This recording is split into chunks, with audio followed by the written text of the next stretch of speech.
사무엘상 16장 1절에서 13절 본문이고요. 우리가 사무엘상 16장 6절에서 7절까지만 읽고 같이 말씀 나누도록 하겠습니다. 사무엘상 16장 6절에서 7절까지 우리 함께 한 목소리로 읽겠습니다. 사무엘상 16장 6절에서 7절이에요. 6절 그들이 시작. 그들이 오매 사무엘이 엘리압을 보고 마음에 이르기를 여호와의 기름 부으실 자가 과연 주님 앞에 있도다 하였더니 여호와께서 사무엘에게 이르시되 그의 용모와 키를 보지 말라. 내가 이미 그를 버렸노라. 내가 보는 것은 사람과 같지 아니하니 사람은 외모를 보거니와 나 여호와는 중심을 보느니라 하시더라. 아멘. 잠시 기도하겠습니다. 하나님 아버지, 오늘도 이렇게 수요 예배로 나아갑니다. 우리가 찬양하고 이렇게 기도하고 말씀을 듣는 이 은혜의 자리에 저희를 불러주심을 감사드립니다. 이 예배를 온전히 하나님께만 올려드리오니 성삼일체 하나님께서 홀로 영광 받아주시고 또 우리 안에 위로부터 오는 큰 은혜를 내려 주시옵소서. 바른 십자가 부활의 복음만 부족한 종이 증거하게 하시고 또 이 말씀을 듣는 모든 영혼들이 하나님의 사랑과 위로와 은혜가 넘치게 도와주시옵소서. 예수님의 이름으로 기도드립니다. 아멘.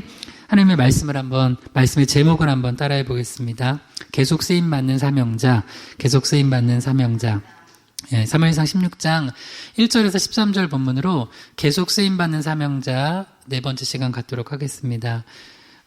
우리가 이제 사무엘이라는 위대한 선지자를 보면서 이제 사무엘의 연약한 모습들 세 가지를 이제 살펴보고 있어요. 근데 이제 이 연약한 모습들이 사무엘에게는 다행히 오래 있지는 않았어요. 잠깐 있었다가 금방 빠져나왔어요. 그러니까 사무엘의 어떤 멋진 모습은 그거죠.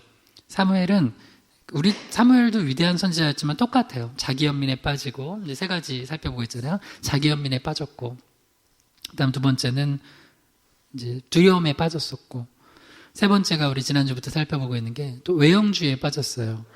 근데 이 자기 연민, 두려움, 외형주의 빠졌지만 잠깐 들어갔다 나오는 거예요. 그러니까 우리도 그럴 때 있잖아요.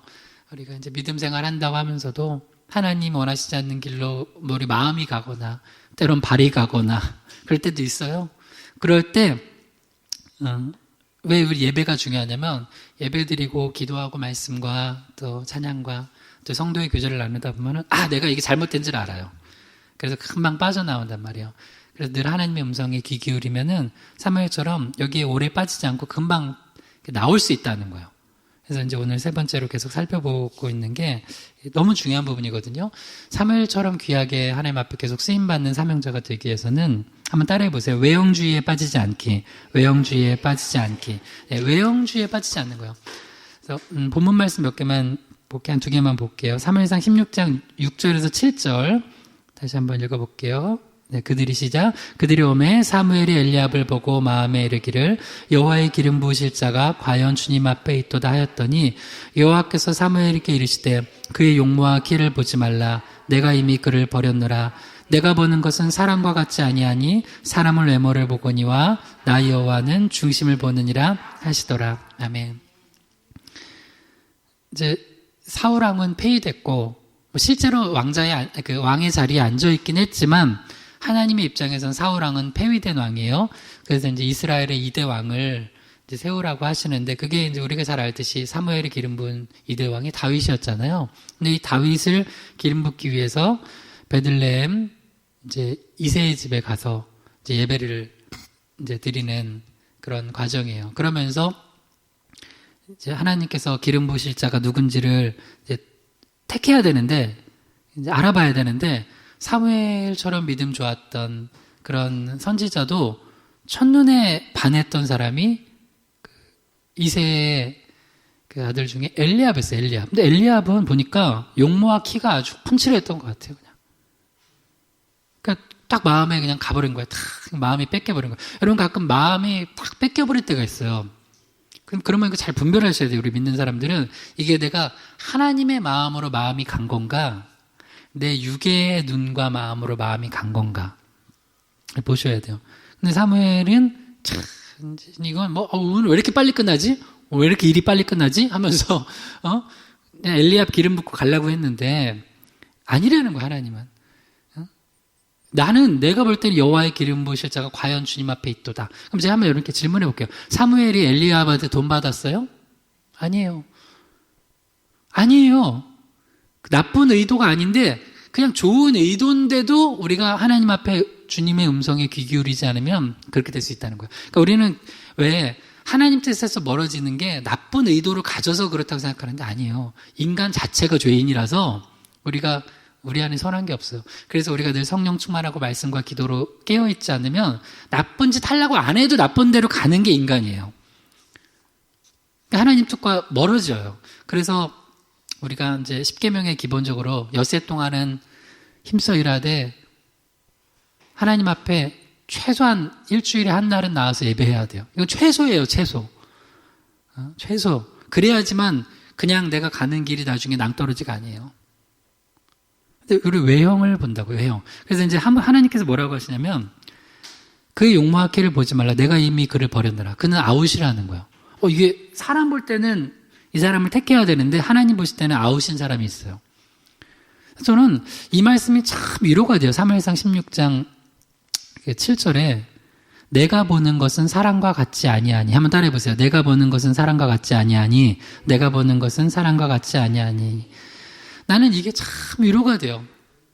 왜냐면 세상은 사람은 외모를 보는데 하나님은 사람처럼 외모를 보는 게 아니라 중심을 보신대요. 이게 위로가 되지 않아요, 여러분? 그래서 나는 신앙생활이 참 좋고 예수 믿는 게 참 좋아요. 예수 믿지 않으면 온통 이거예요. 내가 외적으로 사람들한테 어떻게 보일까가 제일 관심이야. 그리고 내 자식이 어떻게 보일까? 내 남편과 아내가 어떻게 보일까? 오직 그거 아니에요? 그래서 그렇게 기어이 좋은 대학 가면은 고개 좀 뻣뻣이 들고 다니고, 좀 못하면 예수 믿는다고 하면서도 그냥 코 빠뜨리고 다니고. 그거 왜 그래요? 그러니까 그게 중요하다는 거 아니야, 나한테는. 세상 사람들이 중요하게 여기는 게 나한테도 중요하다면은 그거는 나는 세상 사람이지 예수 믿는 사람 아니에요. 여러분, 다시 따라해봐요. 내가 보는 것은 사람과 같지 아니하니. 시작. 내가 보는 것은 사람과 같지 아니하니. 하나님 보시는 건 사람 같지 않대요. 그러니까 우리도 두 가지가 있어요. 나 자신을 볼 때도 하나님의 관점으로 봐야 되고, 또 다른 사람 볼 때도 무슨 관점으로 봐야 돼요? 저 사람이 얼마나 똑똑한가, 얼마나 잘생겼나, 얼마나 재산이 많은가, 얼마나 권력이 많은가, 그런 걸로 보지 마세요. 그러니까 예수 믿는데 그런 걸로 보면 외형주의에 빠지는 거예요. 근데 누구도 이거에 빠졌어요? 사무엘도. 우리라고 예외가 아니라는 거예요. 그래서 항상 정신 차리지 않으면, 영적으로 말하는 거예요. 영적으로 성령 충만하고 하나님의 말씀과 기도로 깨어있지 않으면 우리는 금방 외모를 봐요. 근데 왜 외모를 보는 게 왜 나쁘냐면, 외모를 보면 봐요. 예를 들어서 교회에서 봐요. 교회에서 딱 있어. 우리 교회에 뭐 성도들이 많지 않은데, 이제 성도님들이 기도 제일 많이 할 때가 언제냐면 10월 달이에요. 10월 달. 보면은 자기 자녀나 손주들이 수능을 앞두고 있어요. 10월 달에 기도를 그렇게 많이 해요. 예수 안 믿는 사람도 와서 기도를 그렇게 해요. 물론 10월에서 11월 되면은 11월 딱 끝나면 기도를 안 해. 왜요? 왜 안 할까요? 잘 된 사람은 잘 됐다고 이제 끝났다고 안 하고, 안 된 사람은 안 됐다고 또 하나님께 삐져서 안 해요. 인간이 그래요. 근데 그럼 봐요. 왜 외모를 보는 게 나쁘냐면, 그러면 잘 된 사람을 똑같이 있어요, 거기. 그러면서. 근데 만약에 이제 목사님이 여러분 기도 열심히 하셔서 자녀가 이렇게 좋은 대학 갔다 하면은 아닌 사람은 뭐야? 내가 더 열심히 했는데, 저 권사님은, 저 집사님은 중간에 빠졌어. 나는 하나도 안 빠지고 그냥 수능 100일 기도했는데, 우리 자식은 똑 떨어졌어. 그 목사님이 잘 된 거는 기도 많이 해서 됐다고 얘기해주면, 그거는 뭐에 빠진 거예요? 외형주의에 빠진 거예요.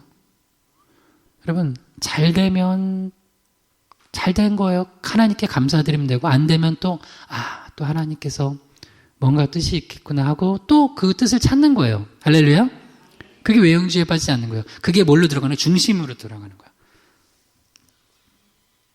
근데 우리는 자칫하면 외형주의로 빠져버리는 거예요. 외형주의로 빠져버려요. 그래서 다시요. 나를 볼 때도 외형주의로 빠지면 안 돼요. 오늘은 여러분 화장이 잘 먹힌 날, 뭐 이런 거 이런 거 그런 거 외형주의는 아니죠. 모를 수도 있고. 근데 누굴 볼 때, 내가 좀 어느 날 좀 잘 될 때 있잖아요. 그러니까, 돈도 잘 벌려. 건강해. 난 피곤하지도 않아. 그러고 보니까 자녀들도 잘 되는 것 같고. 그러면 그렇게 또 그냥 자기를 그렇게 너무 또 대단하게 봐. 자기 외형주의에 빠진 거예요. 그리고 남들을 볼 때도 좀 그렇게 좀 잘 되는 사람들은 막 그렇게 어떻게 하면 그렇게 잘 되냐고. 그러니까 이렇게 하는 거야. 딱 애는 고3 때는 교회를 안 보내면 돼. 그리고 딱 끊고, 과외를 시키고, 이렇게 하면은 되는 거야. 그러니까 왜 교회를 보내가지고 그래.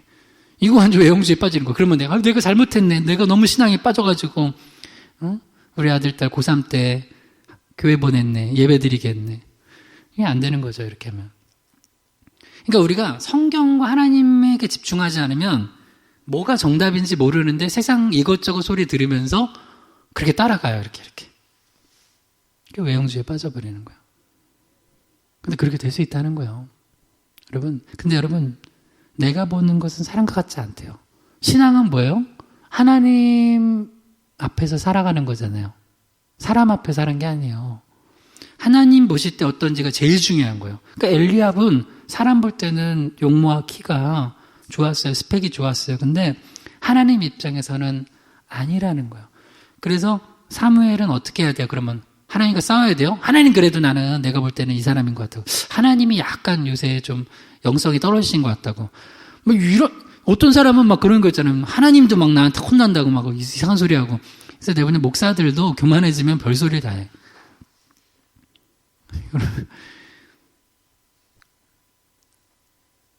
여러분, 하나님 앞에서 겸손한 게 진짜 중요해요.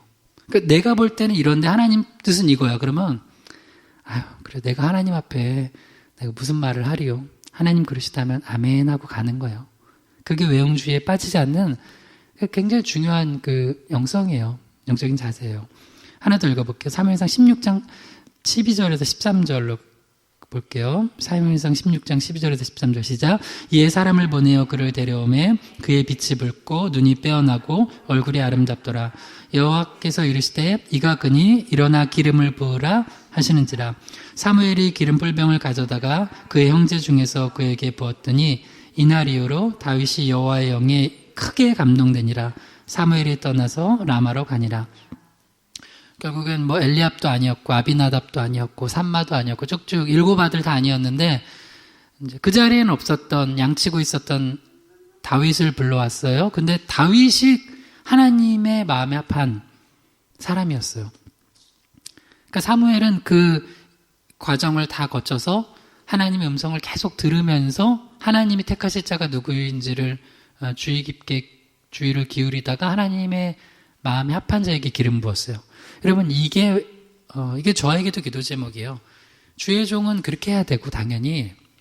하나님 마음이 어디 있는지를 분별하는 게 제일 중요해요. 핵심. 여러분 똑같아요. 신앙생활은 하나님의 마음이 지금 어디 있는가? 그게 제일 중요해요.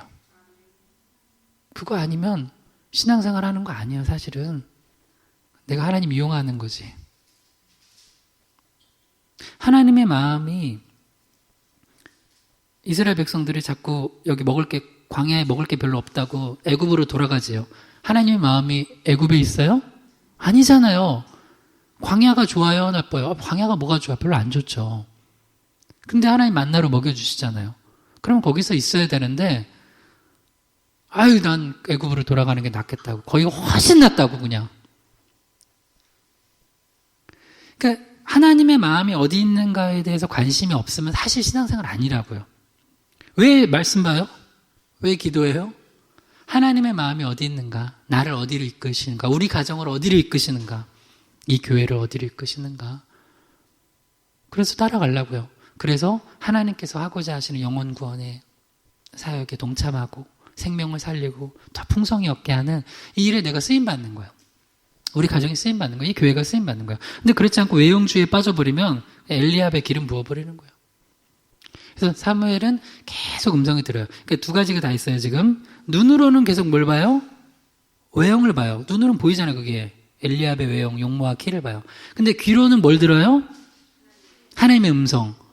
그러니까 여러분, 신앙생활은 이게 꽉 딱 나눠진다기보다는 그래도 여러분이 한번 그냥 분별해봐요. 눈에 보이는 걸 따라가야 돼요?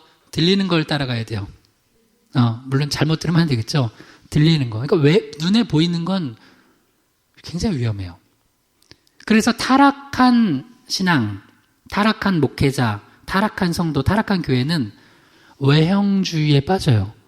그리고 거기를 중심으로 해서 신앙을 형성해놔요. 예를 들어볼게요.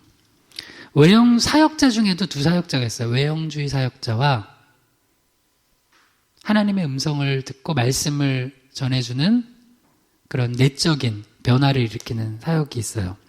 교회도 마찬가지예요. 신앙도 마찬가지고. 출애굽기 32장 1절에서 4절입니다. 시작. 백성이 모세가 산에서 내려옴이 더딤을 보고 모여 백성이 아론에게 이르러 말하되 일어나라 우리를 위하여 우리를 인도한 신을 만들라.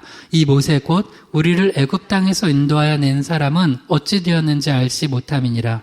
아론이 그들의 손에서 금고리를 받아 부어서 조각칼로 새겨 송아지 형상을 만드니 그들이 말하되 이스라엘아 이는 너희를 애굽 땅에서 인도하여 낸 너희의 신이로다 하는지라. 모세와 아론 두 사역자를 비교해 볼게요. 물론 모세도 뒤에 이제 나중에는 하나님 다시 은혜를 주셔서 아론도 그 큰 범죄에도 불구하고 대제사장으로 쓰임 받았어요. 그러나 이제 오늘 여기 보였던 모습은 우리가 이제 특히 이제 저도 목회자고 한 교회의 성도들의 영혼을 책임지고 양무리들에게 말씀을 먹이고 이끄는 역할을 해요. 저한테 굉장히 도전이에요. 여러분도 마찬가지고요. 모세는 하나님의 말씀을 들으러 지금 갔어요. 그래서 그 말씀을 받아오잖아요. 그러니까 모세는 지금 하나님의 말씀을 듣고 그 말씀을 받은 걸 전해주는 그런 사역자예요. 근데 아론은 그 밑에서 백성들을 이제 잘 지도를 해야 되는데 어떤 스타일이냐면 아론은 말씀을 들려줘서 내적인 변화, 영적인 변화를 일으키기보다는 백성들의 요구에 따라서 외형을 만들어줘요. 그게 금송아지 우상이었어요. 이제 모세가 말씀드리러 갔다가 이제 너무 늦게 오니까 이제 불안한 백성들이 이제 아론에게 찾아와서 그 다음 지도자였던 아론에게 찾아와서 이거 어떻게 된 거냐고 이거 큰일 났다고 우리 이대로 여기서 광야에서 다 죽는 거 아니냐 하면서 막 온갖 불안함과 불평과 원망을 다 쏟아냈겠죠. 여러분 불안하면 뭐하면 원망하면 돼요? 기도하면 돼요? 할렐루야. 정답은 다 알고 있네요. 불안하면 성경에 뭐라고 되어 있냐면 아무것도 염려하지 말고 모든 일에 기도와 간구로 너희 구할 것을 감사함으로 하나님께 아뢰래요. 그리하면 하나님의 평강이 그리스도 예수 안에서 너희 마음과 생각을 지키신대요. 근데 우리는 그냥 좀 불안하고 좀 힘들면 바로 불평, 원망. 그래서 본인도 죽고 다른 사람도 죽이고 그렇게 되는 거예요. 힘든 거 있으면 바로 기도합시다. 기도하는 거예요. 같이 기도할 사람은 혼자 기도하는 거고. 근데 이스라엘 백성들은 이게 이제 습관이에요, 습관. 나쁜 습관인데 그냥 바로 불평하고 원망을 해요. 그러면 이거는 이제 저한테도 제 관심인데 여러분 때로는 목회자인 제가 성도들이 요구하는 것이 하나님의 마음에 합하지 않을 때는 그냥 그것을 견딜 수 있는 능력도 있어야 돼요. 그쵸? 그걸 기도해 주세요. 근데 목회자가 그걸 못 견디잖아요? 그럼 그 요구를 다 들어줘야 돼. 개족에 별로 있지도 않은데 또 나면 어떡하지? 그래가지고 그 금송아지를 만들어주는 형태로 요구하는 걸 다 들어주는 형태로 가면 그건 난 목회 아니라고 봐요. 난 그거 목회 아니라고 봐. 그건 뭐야? 그냥 그거는 그거잖아요. 세상에서는 고객이 요구하는 걸 들어주는 형태로 가야 되잖아요. 그죠? 그래야지 내가 장사해서 돈을 벌잖아요. 짬뽕이 좀 싱겁다 그러면 짜게 해주고, 물론 그건 진리 문제는 아니니까. 뭐 짜장면에 단무지 더 달라고 하면 더 주면 되고 뭐 이런 건데, 물론 그런 문제는 아니겠지만 이거는 볼 때 영적인 문제야, 굉장히. 그런데 그 요구하는 것을 들어달라고 했을 때 아론은 그걸 견뎌야 돼요. 견디면 돼. 어떻게 하면서? 기도하면서. 영적인 거 하면서 견디면 돼요. 기도하고 말씀 전하고 전도하고 찬양하고. 근데 이걸 견디는 게 쉽지가 않아요. 이게 쉽지가 않다고요. 왜? 무섭거든. 이게 실제로 아론은 무서운 거예요, 백성들이. 그러니까 그래서 여러분 두려움에 왜 빠지면 안 되냐면, 두려우면 그 두려운 게 나를 이끌어가요. 성도들이 떠날 게 무서우면 그게 나를 이끌어가요. 이러다 재정이 바닥나는 거 아니야? 재정이 나를 두려우면 난 그거 따라가요. 이러다가 우리 교회 이미지 안 좋아지는 거 아니야? 이미지가 두려우면 그거 따라가는 거예요. 그래서 아론 같은 경우는 그걸 견디지 못하고, 야야, 그래, 알았어. 아유, 이렇게, 에이! 왜 이렇게 그냥, 그렇게 그냥, 너무 화내지 말고, 금고리 빼와. 그래서 빼가지고, 그걸 가지고 아론이 뭘 만들어주냐면, 금송아지를 만들어줘요. 그러니까, 당장의 원망과 문제가 해결이 돼요. 해결이 되고, 아론이 공포를 해요. 야, 내일은 여호와의 절일이다. 그래서 그 이튿날에, 금송아지 앞에 이스라엘 백성들 모으고 번제 화목제를 드려요. 형식은 뭐예요? 예배예요. 본질은 예배예요? 예배 아니에요? 예배 아니에요. 형식은 예배지만 본질은 우상숭배예요. 그리고 이게 이제 요새 우리가 코로나 시점에서 굉장히 조심해야 될 게, 이게 나중에 이제 그 여로보암 때도 이어지거든요. 이 금송아지 예배가. 제일 여기서 재밌는 게, 이제 여러분 여기는 없지만, 제가 출애굽기 32장 5절을 읽어볼게요. 아론이 보고 그 앞에 제단을 쌓고 이에 아론이 공포하여 이르되 내일은 여호와의 절일이니라 하니, 여로보암도 이스라엘 백성들이 북쪽 사람들이 남쪽으로 갈까봐 예배를 마음대로 막 바꿔요. 그 중에 하나가 이제 절기 날짜를 바꾸거든요. 여기도 보니까 그냥 막 정해요, 막. 그러니까 조금 어렵다고 우리가 막 모든 예배 형태를, 그러니까 이거 중에 뭐가 본질이냐는 또 신학적 문구로 굉장히 복잡한 게 있겠지만, 일단은 내가 편한 쪽으로 선택하는 거는 일단은 조심해야 돼요. 그거는 하나님의 마음에 합한 게 아닐 수 있어요. 야, 일단 이게 편하잖아. 이게 수월하잖아. 근데 로마서 12장 1절, 2절. 너희 몸을 거룩한 산제물로 드리래요. 우리 몸을, 그게 영적 예배래요. 우리 몸을. 그러니까 우리 몸이 하나님 앞에 붙잡혀 있지 않은 것은 그거 아니에요. 그거 영적 예배 아니에요. 진정으로 하나님께서 받으시는 신령한 예배는 우리 몸, 마음, 영혼이 같이 전인격에 드려지는 거예요. 전인격이.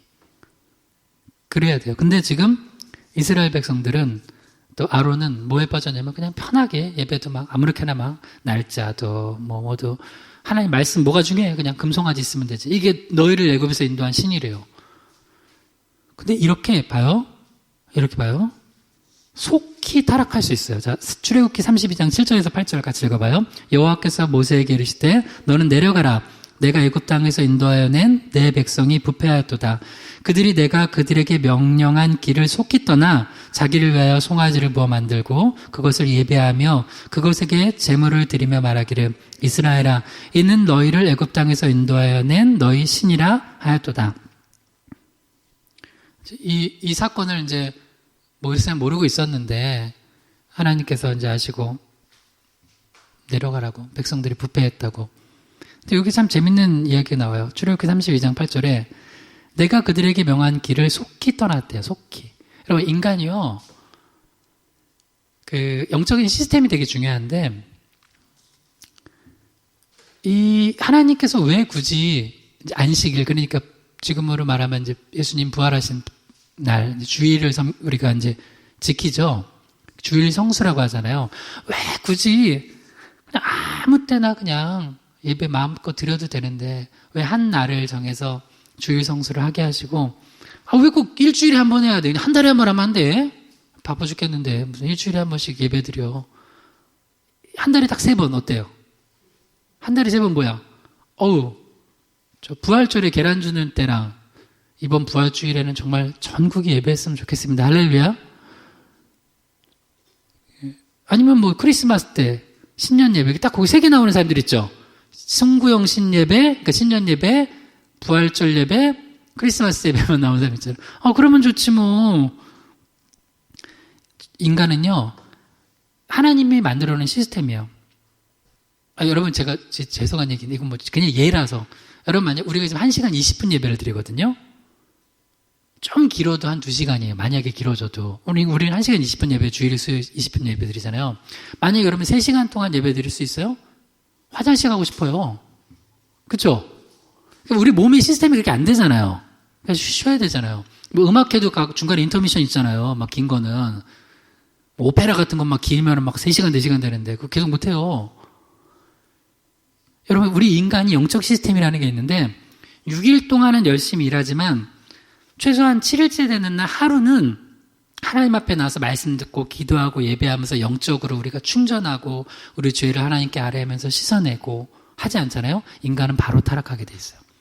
그래서 하여튼 최소한이에요. 주일 성수. 가정에서 주일 성수 안 하는 사람들 있으면 주일 성수 하게 해야 돼요. 주일 성수. 그 시스템이에요. 그러니까 금방 속히 하나님을 떠나버려요. 인간은 그래요. 그래서 좀 더 이제 우리가 하나님 앞에 잘 하려면 우리는 하루에도 감정만 봐요. 하루에도 감정이 아침과 점심과 저녁이 같아요, 틀려요? 다르죠? 아침에 예뻐 보였던 아들, 딸이 갑자기 점심 때 미운 짓 하면 미워 보이고, 또 아침에 미워 보였던 남편이 저녁 되면 계속 밉나? 뭐 그러면 안 되는데. 뭐 어느 때 보면은 또 불쌍해 보이기도 하고, 이 사람도 참 불쌍하구나, 인생이. 국률한 마음이 들기도 하고. 왜 그래요? 오늘 예배드리고 은혜 받아서. 그래요. 그래서 우리가 말씀을 늘 보고 묵상하고 기도하고 그래야지만 우리는 하나님이 그렇게 만들어 놓으셨어요. 인간을. 안 그러면 타락해. 안 그러면 타락해요, 여러분. 그런데 여기도 이제 백성들 보니까 모세가 정말 그 율법 하나님 말씀 받으러 갔을 때 아론은 뭐 했어야 되냐면 내버려두면 안 됐어요. 뭐 했어야 돼요? 데리고 같이 기도하고 우리 하나님 찬양하고 더 큰 우리 말씀 이제 귀한 말씀 듣기 전에 우리가 이제 같이 모여서 기도라도 하고 이제 하나님의 은혜라도 나눕시다. 뭐 이렇게 영적인 교제를 나눴어야 되는데 내버려 두니까 어떻게 돼요? 나중에 막 이거 어떻게 된 거냐? 아니 우리 광야에서 죽는 거냐? 하니까 아론이 그걸 못 견디고 금송아지도 만들어서 이렇게 이스라엘 백성들이 부패하는 모습으로 나아가잖아요. 그 다음에 뭐예요? 출애굽기 32장 7절에 자기를 위하여 송아지를 부어 만들었대요. 그 우상숭배의 핵심은 뭐냐면 자기를 위한 거예요. 그러면 신앙생활을 우리가 이렇게 생각해요. 나를 위해서 한다고 생각해요. 일면 맞고 일면 완전 틀려요. 신앙생활을 나를 위해서 하잖아요. 반드시 타락해요. 목회를 여러분 봐요. 제 목회를 나를 위해서 해요? 아니 베드로한테 주님이 사명 주실 때 뭐라고 그래요? 내 양을 먹이라. 그 베드로를 위해서 하는 거예요? 주님께서 맡겨주신 약물을 먹이는 게 쉬워요? 어려워요? 어려워요. 그러니까 날 위해서 하는 게 아니라고요. 그래서 사람들이 타락할 때는 오직 자기 중심이에요. 그래서 십자가 신앙은 뭐예요? 자기를 부인하고 주님 따르는 거예요. 근데 세상은 뭘 아니면 자기의 욕망을 채워주는 방식으로 가요. 근데 만약에 신앙생활이 목회가 신앙이 자기 욕망을 채우는 쪽으로 간다면 그건 목회 아니고 신앙생활 아니에요. 절대 아니에요. 근데 외형주의 목회자들이나 외형주의 신앙생활이나 외형주의 교회는 겉의 욕망과 외형을 채워주는 걸 가는 거예요. 지금 금송아지 세워주는 거. 그러면 하나님이 반드시 어느 순간이 되면 손을 대십니다. 이번에 이거 깊은 건 더 앞으로도 이제 조사들이 나와야 되겠지만 그 LH 사건. 너무 좋았잖아. 그 고급 정보들을 알려줘가지고 고마워. 당신이, 우리 남편이어서 참 좋았어. 땅값 많이 올랐네. 친척, 일가 친척까지 다 이렇게 정보 알려주고 했는데 결국은 어떻게 돼요? 지금 다 두려움에 떨고 있잖아요. 왜 그래요? 자아를 팽창시키는 거야, 자기를. 그래서 모든 걸 다 채우는 방식으로 가면은 그거는 하나님이 한번 이렇게 딱 드러내시거나 손을 한번 대시면 와르르 무너지게 됐어요. 이건 도미노야. 그래서 항상 예배드리면서 지금 사순절 기간이잖아요. 지금 회개기도 많이 하라고 하잖아요. 우리가 십자가 앞에, 예수님 십자가 앞에 서면 내 죄가 보여요. 그러면 내 욕망을 채우는 방식이 아니라 내 자아를, 그러니까 자기를 부인하고 덜어내는 방식으로 살아가게 돼요. 그러면은 그때는 좀 없어 보이고 괜히 좀, 나는 왜 이렇게 저 세상 사람들처럼 부유하지 못하지? 근데 그게 나중에 축복인 걸 알아요.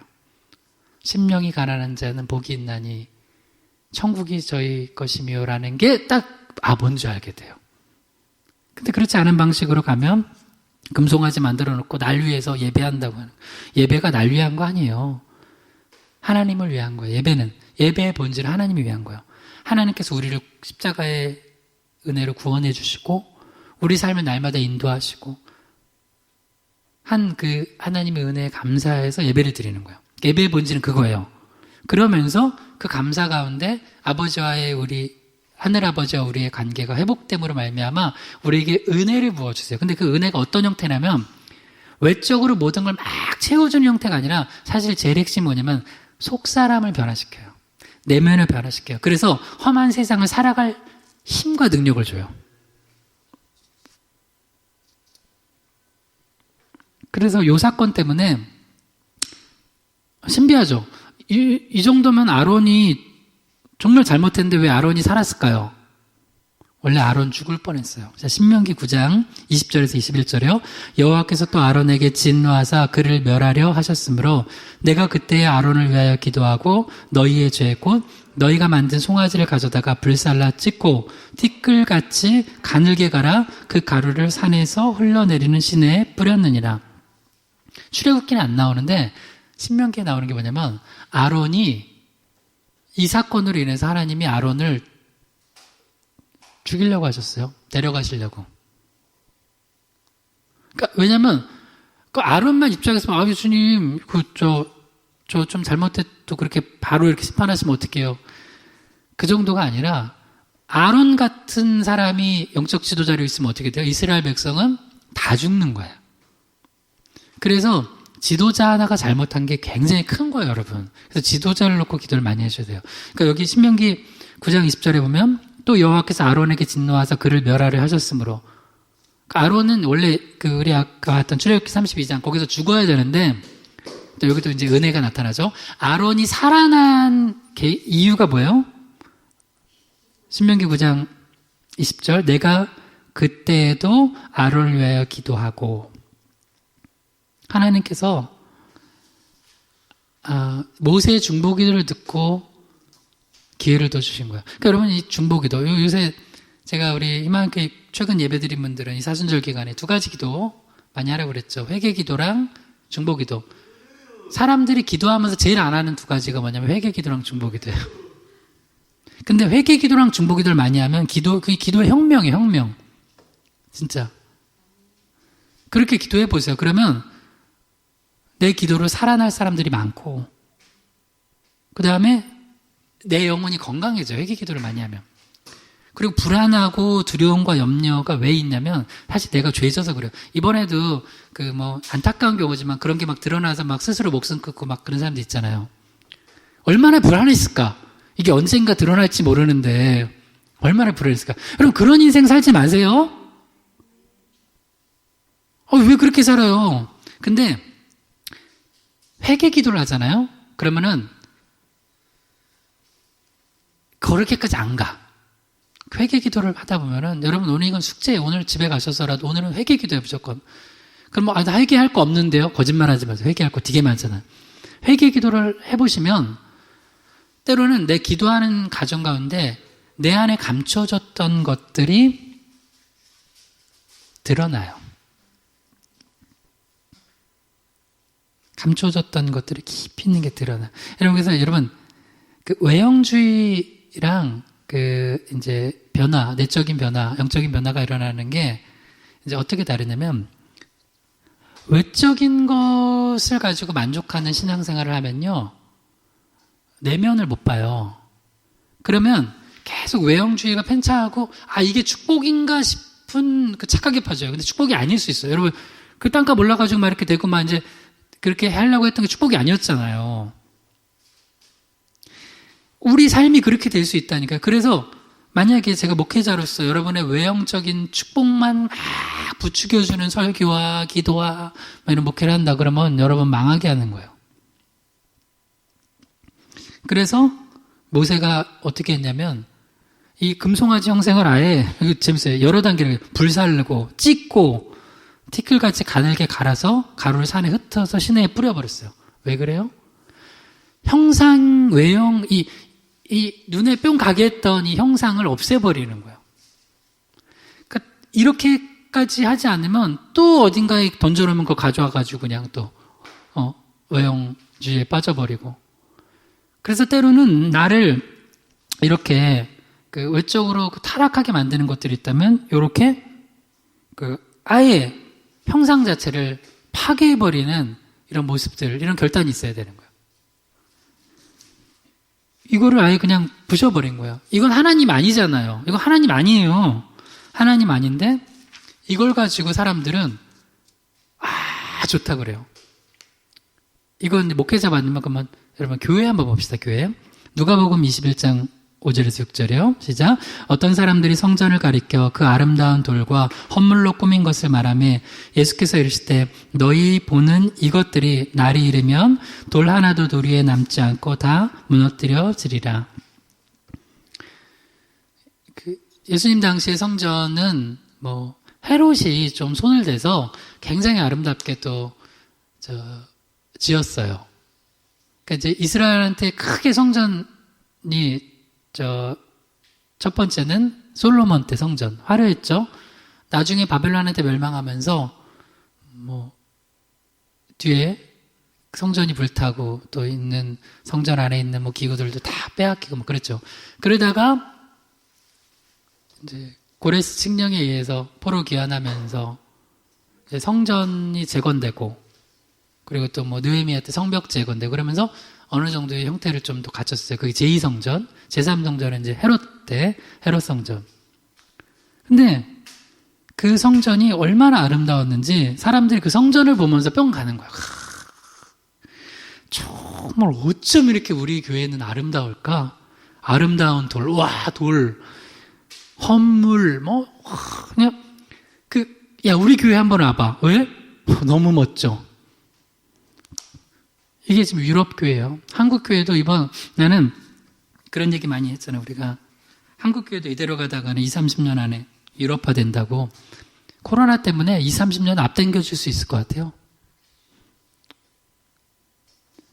뭘 자랑하고 있는 거냐고, 뭘 자랑해. 그걸 자랑하니까 예수님이 그걸 뭐라고 했어요?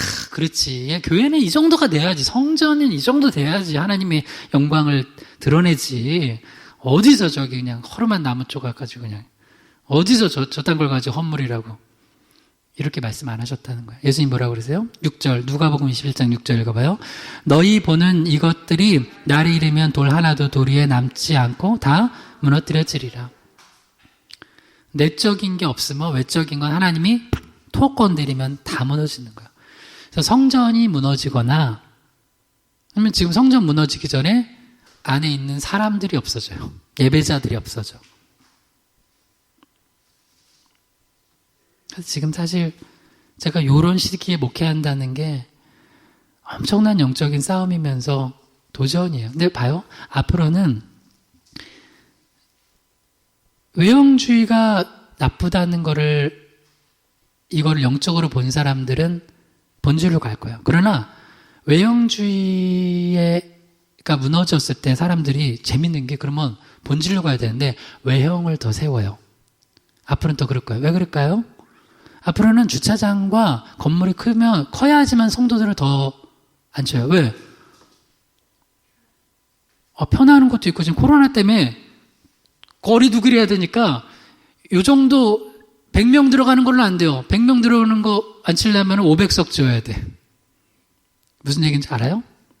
그러니까 그거를 딱 알게 되면은 더 크고 화려하게 줘야 돼요.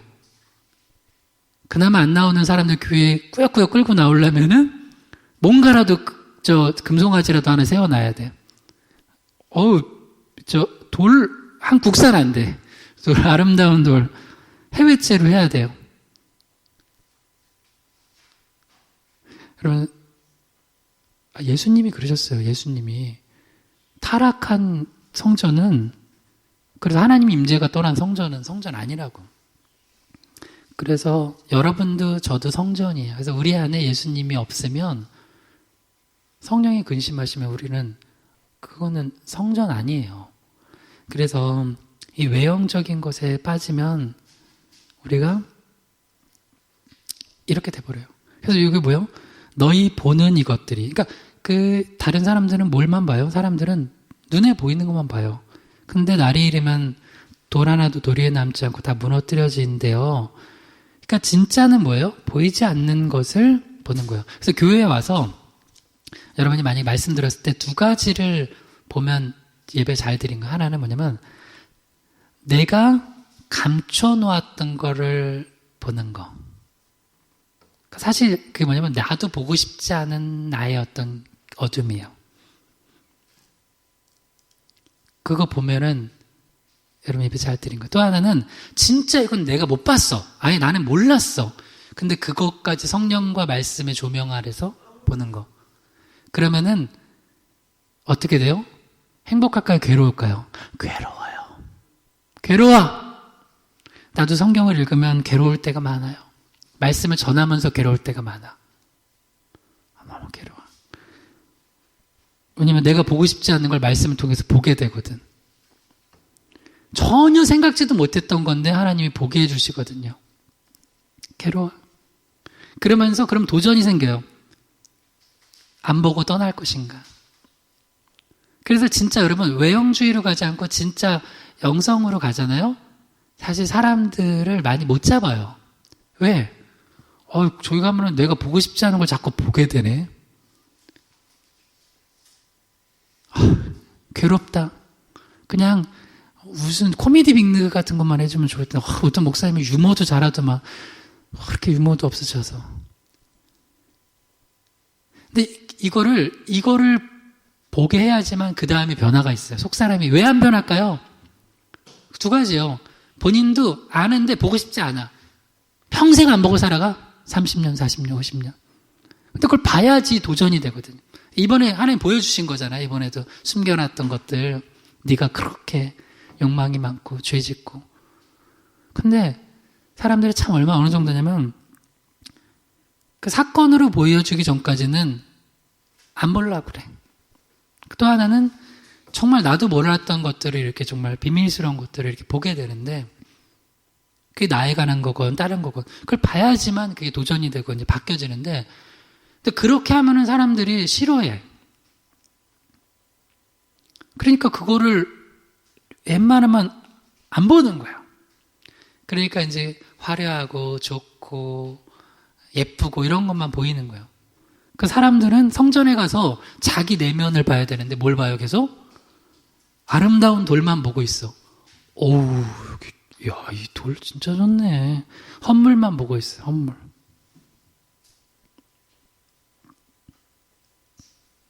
여러분 신앙생활 우리 저를 포함해서 제대로 합시다.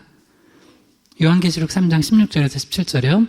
내가 이같이 미지근하여 뜨겁지도 아니하고 차지도 아니하니 내 입에서 너를 토하여 버리리라. 내가 말하기를 나는 부자라 부유하여 부족한 것이 없다 하나 내 곤고한 것과 가련한 것과 가난한 것과 눈먼 것과 벌거벗은 것을 알지 못하는도다. 이제 요한계시록에 나오는 아시아 7교회 중에 엄청나게 책망받았던 라오디게아 교회에 대한 이야기예요. 라오디게아 교회는 외적으로는 부자였어요. 성도들도 부자고, 성도들 딱 차 타고 오면은 국내 차가 없어. 국내 차가 없어. 국산차 타고 오면은 부끄러워. 권사님들 가방을 메고 오시는데 다들 하여튼 좋은 거야. 짝퉁한데 막 진짜야. 저 교회는 나는 저기 이마트 그거 메고 오는데 막 이 교회는 그랬어요. 재정도 풍부하고 뭐 건물도 좋았겠죠. 근데 하나님이 뭐라 하시면 내 입에서 너를 토하여버리겠대요. 이 교회가 그러니까 본질이 잘못되면 주님이 토해버리신대요. 근데 실제 영적인 실상은 뭐예요? 곤고하고 가련하고 가난하고 눈멀고 벌거벗었는데 알지 못한대. 그래서 여기서 이제 제가 자꾸 이제 목회자니까 오늘 이제 사무엘을 다루는 거니까 그 사무엘은 외형적인 걸 보다가도 하나님의 음성에 귀 기울이니까 그걸 빨리빨리 없애버려요. 근데 나중엔 외형주의에 빠지면 뭐냐면 본인도 알아. 이렇게 가면 안 되는 거. 근데 사람들이 원하고 그게 나를 더 드러내주고 명예와 권세를 줘요. 그러면 알면서도 뭘 추구해요? 부유하여 부족한 것이 없다 하면서 그렇게 알면서도 그거 큰일 나요. 근데 또 하나는 나중엔 그게 계속되면 어떻게 되냐면 몰라. 그게 맞는 줄 알아. 여기도 뭐라고 라우디게아 교회는 네가 알지 못한대요. 그러니까 라우디게아 교회는 이게 맞는 줄 알아요. 그래서 가끔 되게 진짜 이거 영적인 부분인데 어떤 영적인 부분을 얘기하는데 얘기하면은 좀 그래도 괜찮은 사람은 자기가 그 길로 못 가고 있으면 부끄러워라도 해. 내 이러면 안 되는데. 근데 진짜 타락한 사람들 있잖아요. 그게 목회자든 뭐 성도든 그게 맞대는 거야. 그럼 더 이상 말이 안 통해 그때는. 그거는 이제 기도밖에 할 게 없어요. 그리고 하나님이 하시는 거. 그게 맞대. 이게 맞대. 네가 모르는 거래. 여러분 외형주의에 빠지면 금송아지 붙들고 하나님이라고 합니다. 절대 그런 신앙 되지 않길 바라요. 그래서 제가 이 말씀 보면서 난 저와 여러분이 신앙생활하면서 희망의 교회 와서 적어도 예배드리고 하면 아까 얘기했던 거 그걸 봤으면 좋겠어요. 내가 감춰놓은 거 또 내가 보지 못했던 걸 보고 그러면서 그게 도전이 돼가지고 그것이 이제 나의 삶을 변화시키는 하나님 앞에 정말 정금같이 나오게 하는 그런 신앙생활 됐으면 좋겠어요. 이 말씀 빨리 읽고 마칩시다. 자, 사무엘하 14장 25절에서 26절이요. 온 이스라엘 가운데서 압살롬같이 아름다움으로 크게 칭찬받는 자가 없었으니 그는 발바닥부터 정수리까지 흠이 없습니다. 그는 머리털이 무거움으로 연말마다 깎았으며 그의 머리털을 깎을 때 그것을 달아본 즉 그의 머리털이 왕의 저울로 200세겔이었더라. 다윗의 아들 압살롬이 이제 아름다움으로 칭찬을 받는데 아주 크게 칭찬받았대요. 지금으로 얘기하면은 미스 코리아는 아니네. 남자니까 미스터 이스라엘이네요. 미스터 이스라엘. 이스라엘에서 최고예요. 근데 그것뿐이었겠어요. 또 왕의 아들이었지. 또 똑똑했겠지. 그러니까 이 압살롬은 어디 내놔도 꿀릴 게 없는 사람이에요. 근데 보세요. 내가 크게 칭찬받던 것 있죠? 그거. 내가 칭찬받는 거. 남들이 봤을 때 나를 볼 때 저 사람 저거는 진짜 최고야 하는 분야 있죠? 세 가지 얘기할게요. 거기서 교만하면 안 돼요. 또 하나. 그것 때문에 하나님 떠나면 안 돼요. 또 하나. 그거 의지하면 안 돼요. 다시요. 어떤 사람이 그게 외모라고 봐요. 외모 때문에 교만하면 안 돼요. 외모 때문에 하나님 떠나요. 외모 때문에 하나님 떠나요. 그래서 어떤 사람은 공부를 잘했어. 그것 때문에 하나님 떠나. 그걸로 칭찬을 받는데 그것 때문에 하나님 떠나. 그리고 그걸 의지해. 솔로몬이 그랬잖아요. 자기 지혜 의지하다가 이방 결혼해서 망했잖아요. 망하는 길을 가게 되는 거잖아요. 그래서 그 나라가 찢어지잖아요. 그 아들 때. 왜 그러냐면 그 사람들이 그거를 보고 칭찬해 주니까 자기도 거기에 빠져버리는 거야. 그 외형주의에 빠지는 거야. 그래서 저도 말씀 좀 생각해보세요. 나한테 있어서 사람들이 칭찬하는데 그거 가지고 내가 교만하고 하나님 떠나고 그걸 의지하고 있는 게 뭔가. 만약 그런 게 있으면 그거는 빨리 돌이켜야 돼요. 사무엘하 18장 9절에서 10절. 압살롬이 다윗의 부하들과 마주치니라. 압살롬이 노새를 탔는데 그 노새가 큰 상수리 나무 번성한 가지 아래로 지날 때 압살롬의 머리가 그 상수리 나무에 걸림에 그가 공중과 그 땅 사이에 달리고 그가 탔던 노새는 그 아래로 빠져나간지라. 한 사람이 보고 요압에게 알려 이르되 내가 보니 압살롬이 상수리 나무에 달렸더이다 하니. 결국 그렇게 칭찬받고 자랑하던 것 때문에 상수리 나무에 그 머리 걸려서 죽어요. 요압이 이제 죽이죠. 이제 왕 다윗을 배반했을 때 그 모반 상황이에요. 그렇게 해서 압살롬의 인생은 끝나요. 뭐 때문에 끝나요?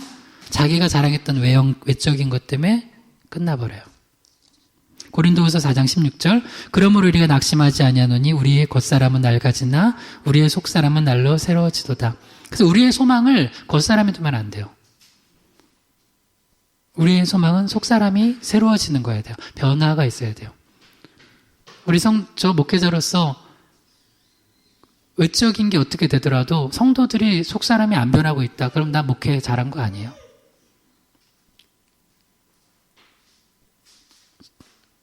속사람이 변해야 돼. 속사람이. 마지막 말씀 고린도후서 4장 17절에서 18절이요. 우리가 잠시 받는 환난에 경한 것이 지극히 크고 영원한 영광에 중한 것을 우리에게 이루게 하미니 우리가 주목하는 것은 보이는 것이 아니요 보이지 않는 것이니 보이는 것은 잠깐이요 보이지 않는 것은 영원함이라. 그러니까 잠시 있는 것 말고 그게 환난일 수도 있고 대한 칭찬일 수도 있고 이 땅에서 그 잠시 것 때문에 거기에 대해 모든 마음 쓰지 마세요. 지극히 크고 영원한 것 그 영광, 그것에 주목하고, 그러니까 겉사람이 아니라 속사람이 말씀과 또 예수의 보혈과 성령의 은혜 가운데 변화되는 거. 그래서 내가 살고 내 주의 영혼들을 살리는 그런 저와 여러분 되기를 주님으로 축원합니다. 한번 기도합시다. 이제 세 가지 정리하면서 할게요. 사무엘상 16장 1절에서 13절 강의하면서 사무엘이 빠졌던 세 가지, 자기연민, 두려움, 외형주의를 우리도 빠지지 않고 또 사무엘이 금방 벗어났듯이 우리도 벗어나서 특별히 오늘 말씀 나눴던 외형주의적인 여기에 모든 것을 내 인생을 걸고 살아가는 사람 되지 않고 정말 속사람의 강건과 변화와 이걸로 말미암아 우리 인생이 살게 해달라고 또 주변을 살리게 해달라고 우리 주여 한번 부르기도 합니다. 주여 아버지 하나님 우리의 심령을 우리의 삶을 붙들어 주시옵소서. 그래서 우리가 하나님 외적인 것에 우리 마음 다 빼앗기지 않게 도와주시고 하나님의 은혜 가운데 변화되게 도와주시옵소서. 속사람 변화되게 도와주시옵소서. 내가 보고 싶지 않았던 깊은 부분들 주님 말씀 통해 보게 하시고 내가 알지 못했던 것들 깊은 건 알게 해주셔서 그 말씀 가운데 내가 변화되고 하나님의 영광을 위해 살아갈 수 있도록 도와주시옵소서. 주님 인도해 주시고 붙들어 주시옵소서. 주님 우리 성도들을 변화되게 하시옵소서. 주님 제가 목회자로 변화되게 하시옵소서. 우리 교회가 변화되게 하시고 우리 지역이 변화되게 하시고 우리 한국교회가 변화되게 도와주시옵소서. 주님 불쌍히 여겨주시옵소서. 주님 불쌍히 여겨주시옵소서. 주님 은혜를 도와주시옵소서. 하나님 아버지 우리가 아무리 믿음 좋다고 해도 사무엘처럼 이렇게 자기연민과 두려움과 외형주의에 빠질 때가 있습니다. 솔직하게 인정하고 고백하오니 우리가 여기서 빠져나와 자기연민이나 두려움이나 외형주의가 아니라 참으로 우리 내면과 영적인 걸 바라보고 변화되고 주님 보시기에 아름다운 신앙으로 거듭나게 도와주시옵소서. 우리에게 또 하루를 또 한 주를 살아갈 힘주실 주님을 찬양하며 예수님의 이름으로 기도드립니다. 아멘.